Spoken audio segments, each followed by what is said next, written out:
ब्रह्म। नमस्कार मित्रों, हमारे वैदिक परिवार में आपका स्वागत है।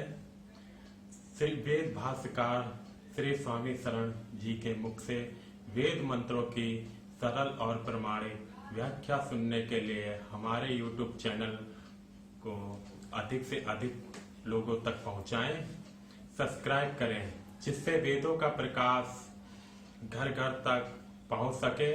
आप कमेंट कर प्रश्न भी कर सकते हैं, हम सब प्रमाण उत्तर अवश्य देंगे।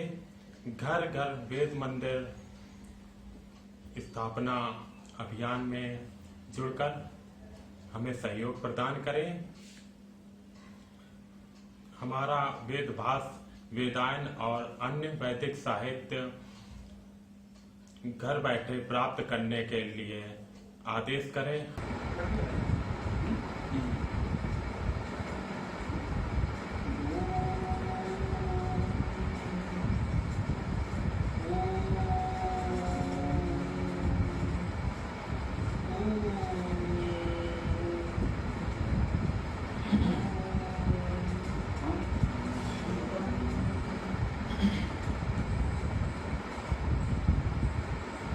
व्याख्या के क्रम में हम लोग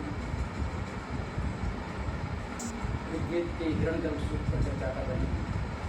आज हम लोग इस सूत्र की 6वें मंत्र पर चर्चा करेंगे।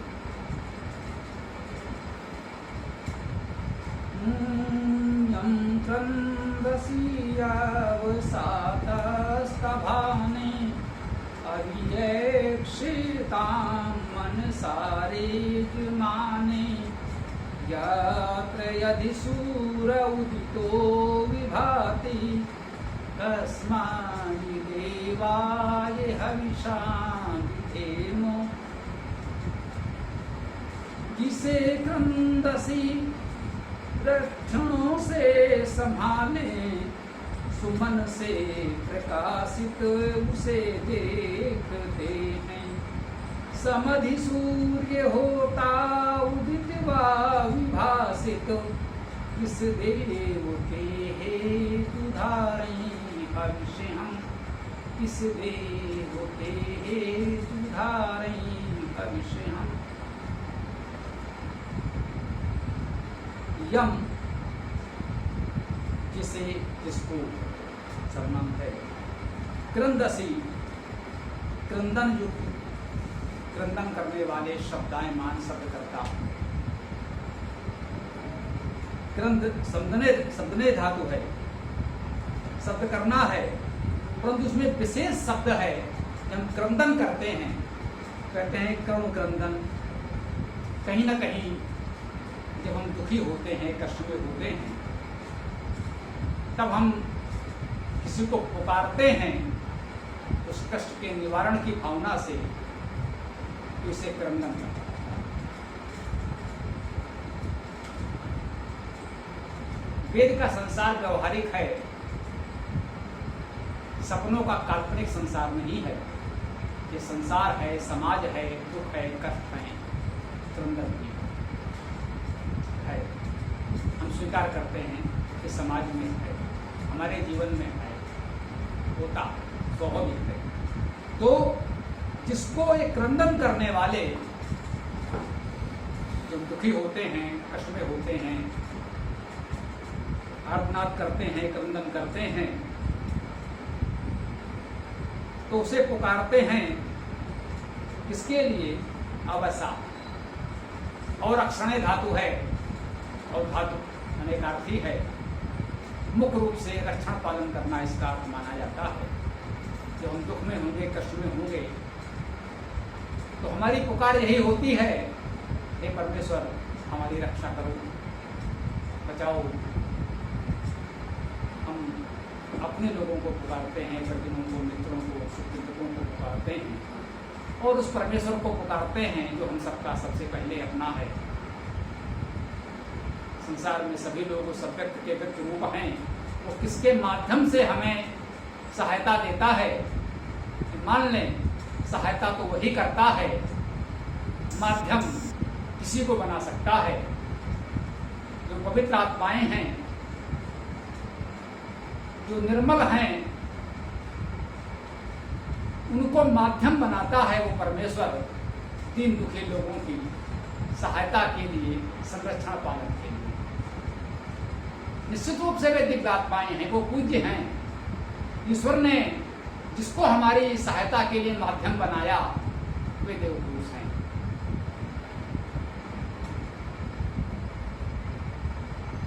तो हम उन देवजनों को पुकारते हैं और देवादिदेव, महादेव, परम देव उस परमेश्वर को पुकारते हैं। क्रंदन की अवस्था में, दुख कष्ट की अवस्था में रक्षण के लिए जो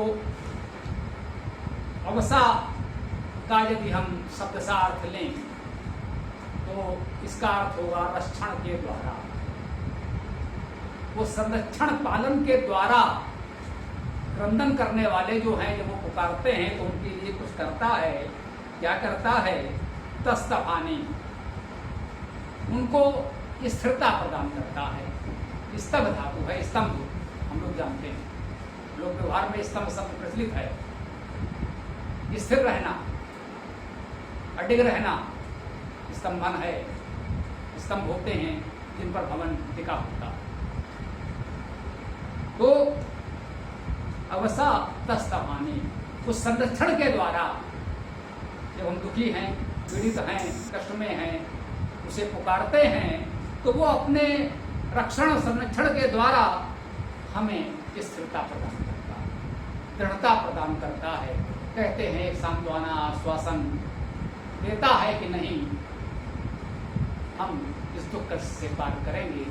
वो हमें विचलित होने से बचाता है। तस्तभानी, स्थिरता प्रदान करता है। उस समय वो हमारा संबल बनता है। अभयक्षेताम, अभी अक्षेताम, अभी उपसर्ग है और इक्ष धातु है। इक्ष का अर्थ है देखना। हम सब जानते हैं, समीक्षा करते हैं, परीक्षा भी होती है। समीक्षण, समीक्षण, समीक्षा, और परीक्षा, परीक्षा भाव देखने का है। धातु अर्थ मूल वही रहेगा, उपसर्गों से उसमें कुछ विशेषता आ सकती है। हम सम्यक रूपेण ईक्षण करते हैं, समीक्षा करते हैं निष्पक्ष दृष्टि से, इसमें जो कुछ भी गुण दोष हैं, जब हम इस पवित्र भाव से देखते हैं तो वो समीक्षा कहलाती है। सम्यक रूप से देखना, कोई पक्षपात नहीं है, किसी पक्ष में नहीं है। जो गुण है वो भी बता देंगे, यदि कहीं कोई दोष है तो आप हमारा वो भी बता दीजिए। ये समीक्षा है, इसका स्वागत है। गुण जो दिखा वो भी आपने कहा, हमने कोई दोष दिखा तो वो भी आपने कहा। आप समीक्षक हैं, हमारे मित्र हैं, आपका सम्मान है। परीक्षा होती है, परीक्षा ईक्षण, चारों तरफ से वो देखता है कि वास्तव में आप किस योग्य हो गए हैं, आपके योग्यता गुण धर्म का स्तर कितना हो गया है, वो परीक्षण करता है, परीक्षा करता है। वस्तुओं का परीक्षण होता है, उसकी परीक्षा में भी यही देखा जाता है कि उसमें क्या गुण धर्म है, कितना। तो उसकी भी परीक्षा होती है, रोग की परीक्षा होती है, शरीर का परीक्षण होता है।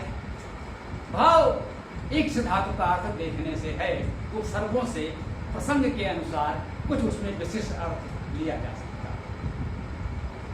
तो यहाँ आया है अभि उपसर्ग है, अभिता है एक क्षेत्राम, अभिता सब ओर से वो हमको देखता है। जो भी हमारी परिस्थिति है, दुख दर्द कष्ट है, संकट है, वो उसको सब ओर से देखता है और अवसा अपने संरक्षण के द्वारा, अपने पालन पोषण के द्वारा हमें स्थिरता प्रदान करता है। मनसा यजमानी, मनसा मन के द्वारा, मनसा हम लोग व्यवहार में बोल देते हैं मन से, एक ही है। मनसा और मन से एक ही बात है, सामान्य सा परिवर्तन हुआ है भाषा में। मन धातु मनन करना, विचार करना, हम सब जानते हैं।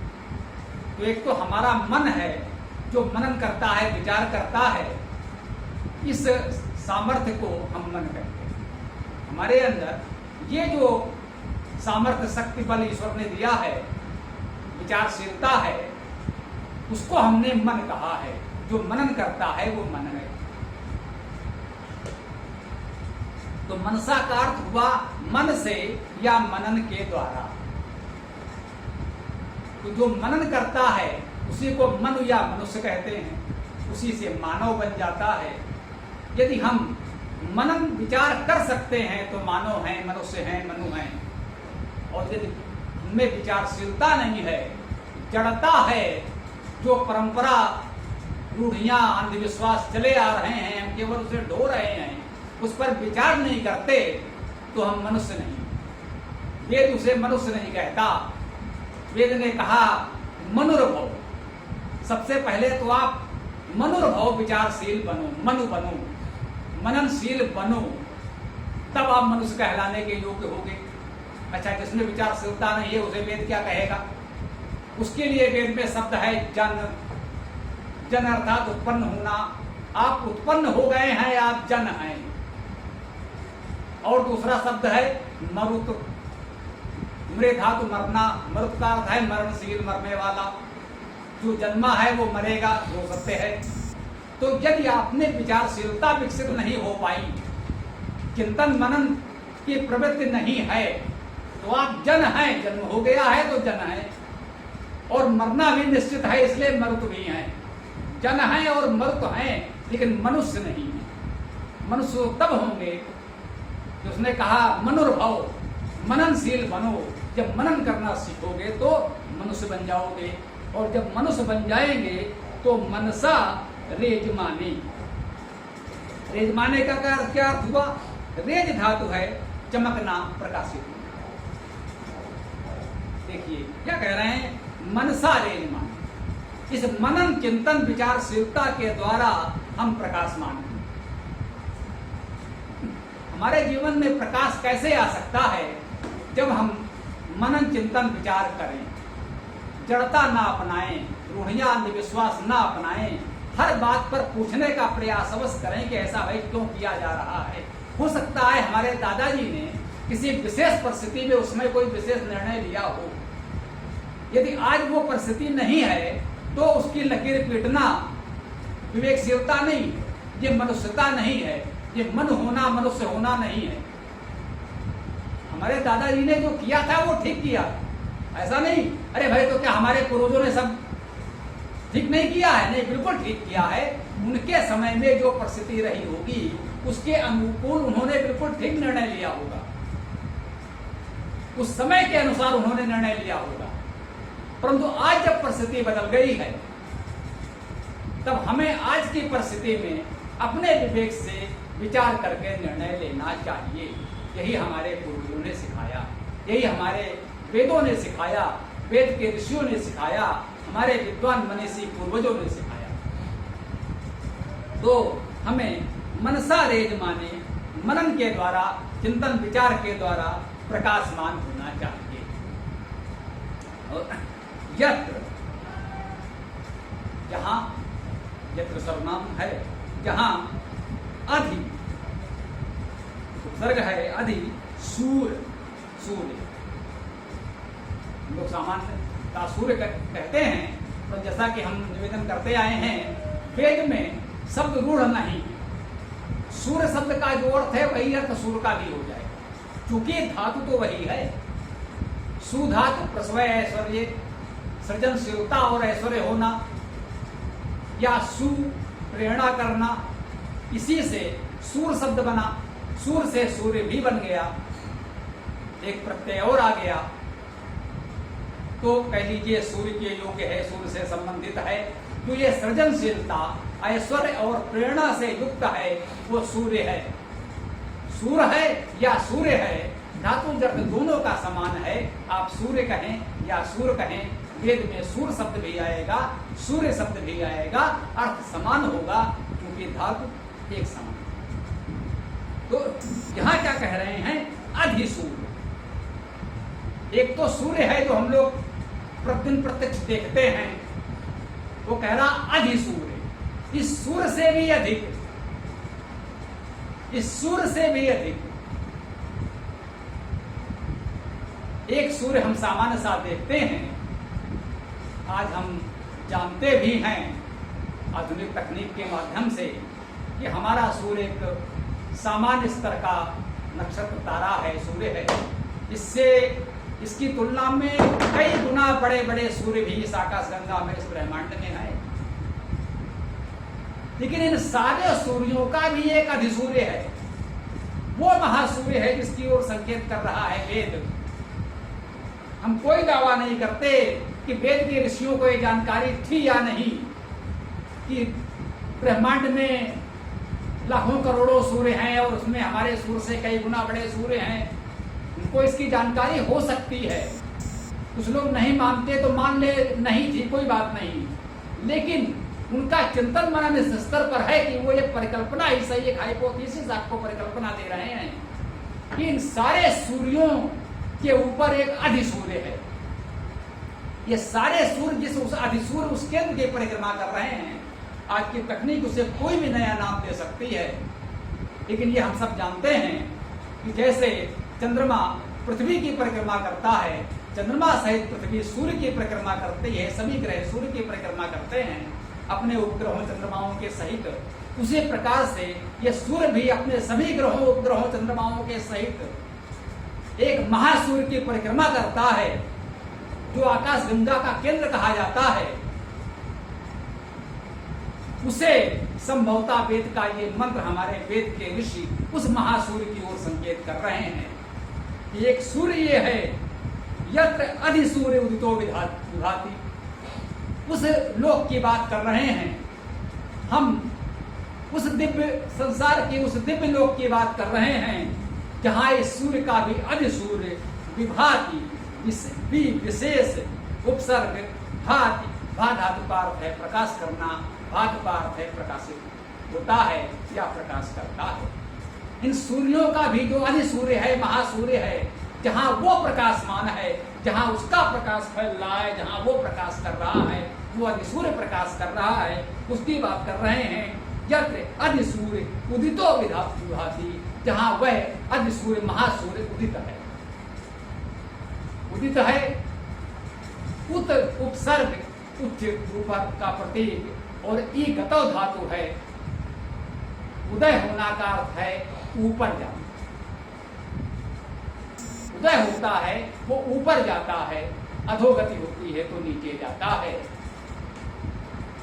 तो जहां वह अधिसूर्य उदित है, वो उदित है, वहां अस्त नहीं हो रहा, वो सूर्य का अस्त नहीं होता। पृथ्वी पर तो हम देखते हैं सूर्योदय सूर्यास्त, लेकिन वो जो महासूर्य है वहां सूर्योदय और सूर्यास्त की कोई व्यवस्था नहीं, वो तो सदा उदित है, सदा ही विभाति, विशेष प्रकाशमान है, विशेष रूप से प्रकाश करता है।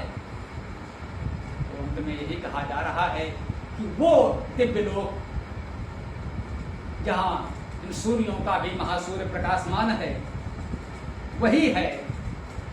संकेत किया जा रहा है कि वह भी तो उसी प्रभु का एक सृजन है।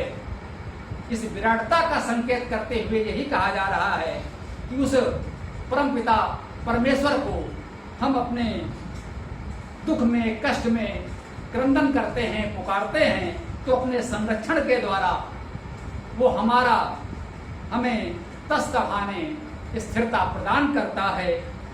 अभिता सब ओर से वो हमारे दुख कष्ट को देखता है और हमारे मन से प्रकाश करता है। वो मननशीलता, विवेकशीलता हमारे अंदर यदि है तो उस मन के द्वारा हमें प्रकाश प्रदान करता है। उसका माध्यम वही मन है हमारा, वो हमारे मन में ही वो प्रेरणा, वो प्रकाश देगा जिससे हमारे जीवन में प्रकाश मिलेगा, हमें उस दुख से, कष्ट से निकलने का मार्ग मिलेगा, वो मन के द्वारा हमको देगा। और जो इन सूर्यों का भी, सूर्य महासूर्य आकाश गंगाओं का सृजन करता है, उसे पुकारो। हैं मांगना है तो उसी से मांग, जो दर दर हाथ फैलाने से क्या होगा। हम मांगते उसी से हैं। हाँ, जो उसके सच्चे उपासक हैं, दिव्य जन हैं, बिल्कुल कहा है, वो देता है उन्हीं के माध्यम से। उनको हम लोग देवजन कहते हैं, कुछ लोग फरिश्ते कहते हैं, कुछ भी कह सकते हैं आप। माध्यम तो वही बनते हैं, वो तो निराकार है, सर्वव्यापी है। हम सब जो हैं यही लाखों करोड़ों हाथ पैर उसके हैं, जो कहा है सहज शीर्षा पुरुषा सहज साक्षा सहज पाठ, उसके हजारों सिर हजारों हाथ हम ही लोग हैं। जो ये दिव्यात्माएं हैं, जो दिव्य जन हैं, देव जन हैं, यही तो उसके सिर हैं, उसके हाथ पैर हैं। उन्हीं के माध्यम से वे दुखी पीड़ित लोगों की सहायता करता है, प्रेरणा देता है, संरक्षण करता है और अंत में टेक स्थायी वही कहा जा रहा है। तो जो परमेश्वर ऐसा है, कस्मै देवाय हविषा विधेम, और किस देव के लिए हम हवि धारण करेंगे। जो भी हमारे जीवन के सत्कर्म हैं, आदान प्रदान है, तो वो हम उसी एक देव के लिए करते हैं। कस्मै किसके लिए, देवाय देव के लिए, दिव्य होना, प्रकाशमान होना, देव शब्द के अनेक अर्थ हैं, उनमें प्रकाश होना प्रमुख है। तो कस्मै किसके लिए, देव के लिए, किस देव के लिए, हविषा हम हविष भूदाना दानयों, तो दान करना और आदान प्रदान करना, हमारे जीवन के सारे कर्म जो सामाजिक आदान प्रदान हैं वो किसके लिए होने चाहिए, केवल उस परमेश्वर के लिए होने चाहिए। संसार में जो भी कार्य करते हैं सब हम उसे समर्पित करके करें। जिसको हम कुछ देते हैं, जिससे हम कुछ लेते हैं, ये मान कर करें कि हम जो कुछ कर रहे हैं उस परमेश्वर के लिए कर रहे हैं, व्यक्ति के लिए हम कुछ नहीं करते। कहते हैं जो दानी हैं, चाहे प्राचीन काल के कर्ण जैसे दानी हो, मध्यकाल में रहीम का नाम भी इस रूप में लिया जाता है। कहते हैं वो खुले हाथों से दान करते थे, दान करते समय सर झुका लेते थे, नीचे रखते थे। लोगों ने कहा कि भाई आप इतने अच्छा कार्य करते हैं, इतने लोगों की सहायता करते हैं, दान करते हैं, आप अपना सर क्यों झुका लेते हैं। आपके इस दानशीलता से, आपके इस सद्भावना से तो लोग आपको नमन करते हैं, सर झुकाकर आपको सम्मान देते हैं, आप अपना सर क्यों झुका लेते हैं। रहीम जी ने उनको कितना सुंदर उत्तर दिया, देने वाला और है, देत रात दिन रैन, लोग भरम मोपे करें, ताते नीचे दे तो वो रहा है, हम कौन होते हैं देने वाले। वो जिसको देना चाहता है देता है। ये तो उसकी विशेष कृपा है कि उसने हमको माध्यम बनाया है आप तक उसका अनुदान पहुंचाने के लिए। ये तो उसकी कृपा है कि वो हमें माध्यम बनाकर आप तक अनुदान पहुंचा रहा है। ये आपकी कृपा है जो आपने हमें इस योग्य समझा, हमें सेवा करने का अवसर दिया, उस प्रभु का अनुदान आप तक पहुंचाने का अवसर दिया, या आप हमारी सेवा स्वीकार कर रहे हैं। ये तो आपकी कृपा है। फिर भी आप हमें इतना सम्मान देते हैं, इसलिए ताते नीचे नयन, इसलिए हमारे ये आंखें झुक जाती हैं।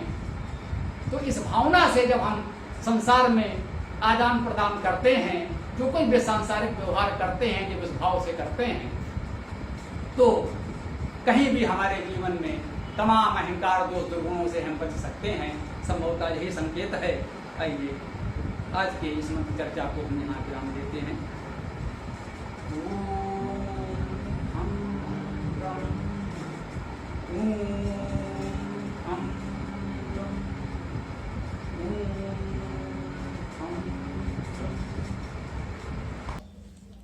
पूरा वीडियो देखने के लिए बहुत बहुत धन्यवाद। कमेंट में अपने विचार अवश्य दें। आपको कोई भी प्रश्न पूछना हो तो कमेंट बॉक्स पर कमेंट कर सकते हैं। डिस्क्रिप्शन में वेबसाइट का लिंक दे दिया गया है, उसमें अधिक जानकारी प्राप्त कर सकते हैं। धन्यवाद। ओम खम ब्रह्म।